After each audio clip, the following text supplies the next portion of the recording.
Weekend వచ్చిందంటే చాలు ముక్కలేనిదే ముద్ద దిగని మాంసప్రియులు చాలా మందే ఉంటారు. అలాంటి వారికి ఇది ఒక బ్యాడ్ న్యూస్ అనే చెప్పాలి. ఎందుకంటే కిరాణా షాపుల కంటే చికెన్ మటన్ షాపుల దగ్గరే రద్దీ ఎక్కువగా ఉంటుంది. కాకపోతే ఈ ఆదివారం అంటే 2024 ఏప్రిల్ 21వ తేదీ మాత్రం హైదరాబాద్ లో మటన్ షాపులు బంద్ కానున్నాయి. ఇక వివరాల్లోకి వెళ్తే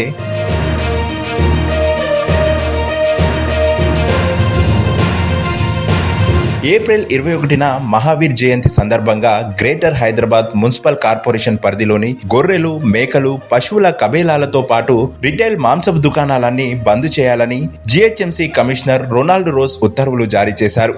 ఈ ఉత్తర్వులను తమ పరిధిలో అమలు చేయాలని అధికారులను రొనాల్డ్ రోస్ ఆదేశించారు.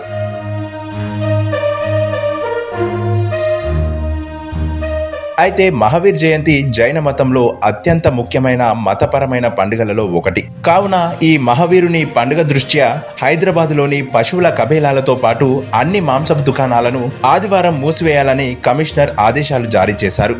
సో చూశారు కదా, మాంసప్రియులందరూ ఆదివారం కంటే ముందు రోజే మీకు ఏది తినాలనిపిస్తే అది తినేసి హ్యాపీగా ఉండండి. లేదు అంటే మళ్ళీ సోమవారం దాకా ఆగాల్సి వస్తుంది. సో చూశారు కదా, ఇలాంటి మరెన్నో లేటెస్ట్ అప్డేట్స్ కోసం VS4 న్యూస్ ఛానల్ ని సబ్స్క్రైబ్ చేసి పక్కనే ఉన్నటువంటి గంట సింబల్ ని నొక్కండి. ఇలా గంట సింబల్ నొక్కడం ద్వారా మేము చేసేటువంటి ఇలాంటి లేటెస్ట్ అప్డేట్స్ అన్ని మీకు ఎప్పటికప్పుడు నోటిఫికేషన్ ద్వారా అందుతాయి. మరొక లేటెస్ట్ అప్డేట్ తో మరొక వీడియో ద్వారా మళ్ళీ మీ ముందుకు వస్తాం. అంతవరకు సెలవు.